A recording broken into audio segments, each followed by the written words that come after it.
Have you ever noticed how silence can start to feel heavy, like the kind that fills a room when no one texts back?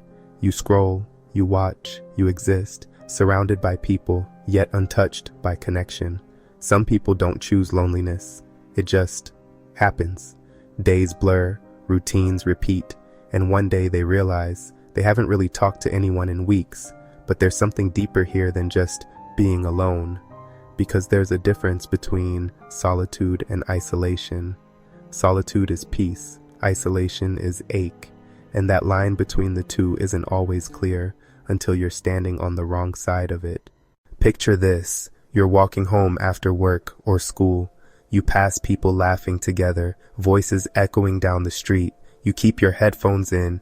You tell yourself you prefer it this way, but sometimes that quiet feels too loud. For some, being alone is a choice, time to recharge, to think, to breathe without noise. For others, it's a cage, a pattern built slowly from fear, rejection, or wounds that never really healed. And maybe that's where it starts, with fear. Fear of saying the wrong thing, fear of not being enough, fear of getting close just to be left again. It's easy to assume people who have no friends simply don't try. But often, they've tried. They've reached out before and got silence, judgment, or betrayal in return. So now they protect themselves through distance. Trust doesn't vanish overnight. It erodes bit by bit each time someone lies, mocks, or forgets, until opening up feels dangerous, until the safest place left is alone. But what if the reason they pull away isn't coldness, but protection, a defense against vulnerability, against showing the soft parts of themselves and being met with indifference? Because when the world has made your openness a weapon against you, self-isolation can feel like survival. There's also personality, how we're wired. Some people are introverted, cautious, deeply reflective. They don't crave large groups or constant validation. But even the most independent person still needs connection in some form. For highly sensitive or socially anxious people, the world can feel overwhelming. Every social cue analyzed, every silence overthought, and after enough exhaustion, they stop trying, not because they don't care, but because trying hurts. You felt that too, haven't you? That moment where you wonder if maybe you're just too much or too different, when you start believing that it's easier for others, that they have some unspoken code you never learned. This is where self-perception becomes a trap. If you believe you're unlikable, every neutral moment starts to feel like proof. Every delayed reply becomes rejection. Every quiet day becomes confirmation that you're invisible. The mind builds stories around absence. I'm not interesting enough. I don't fit anywhere. I must be broken. And the more those thoughts repeat, the harder it is to step outside them. Low self-worth doesn't just shape how we see ourselves, it shapes what we think we deserve. And sometimes, the loneliest people have simply convinced themselves that they don't deserve closeness. Then there's the world itself. We live in a time more connected than ever, and yet, lonelier than ever. Friendship has turned into scheduling, social media has replaced presence, and attention has become currency. You can be surrounded by people and still feel unseen. Our culture celebrates independence, hustle, and digital personas. We share updates, not emotions. We talk through screens, not silence. And slowly, genuine connection starts feeling like an antique, something rare, almost unreal. But loneliness doesn't always look like sadness. Sometimes it looks like endless scrolling, staying busy, or saying "I'm fine" so often that you start believing it.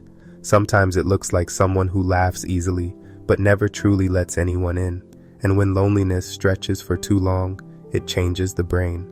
Studies show that chronic isolation can heighten stress, dull joy, and distort how we interpret others' intentions. You start expecting rejection before it even happens. You mistake kindness for pity. You stop trusting warmth. Depression, anxiety, even physical fatigue, these can grow out of that emptiness, because humans are wired for connection, and when it's missing, something deep inside starts dimming. But not all of it is darkness, because some people who've spent years alone develop something powerful in that silence. Depth. When you spend enough time with your own thoughts, your inner world expands.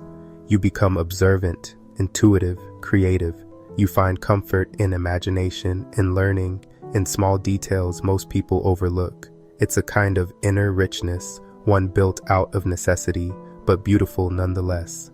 People like this often see things others don't. They notice tone, micro-expressions, energy shifts. They think before they speak. They care deeply, but quietly.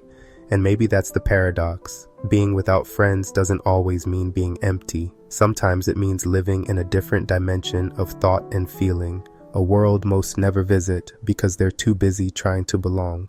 Still, there comes a point when the walls get too thick, when even the strongest inner world starts craving someone to share it with, when imagination isn't enough to fill the silence.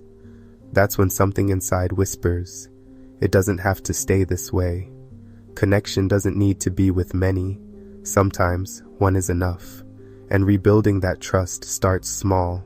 One genuine moment, one honest word, one risk to be seen again. Because despite everything, fear, trauma, solitude, the human heart never fully stops reaching, even when it pretends not to, even when it's forgotten how. If you've gone years without friends, it can start to feel like part of your identity. But loneliness isn't a personality trait. It's a state that shifts with time, effort, and the right environment. People do change. They heal, open, and rediscover what connection feels like. The key isn't to chase friendship out of desperation, but to rebuild your capacity for it, to let yourself trust again, to be seen without apology. You don't need to become someone else to be loved. You just need to stop believing that who you are is unworthy of love. Maybe that's the quiet truth hiding underneath it all. The people who have no friends often carry the deepest desire for connection. They just learned to bury it beneath layers of self-protection. But protection can eventually turn into isolation. And healing starts when they remember that being known doesn't always end in pain. So if this feels familiar, if you felt invisible or disconnected or like no one truly knows you, remember this: you're not broken, you're human.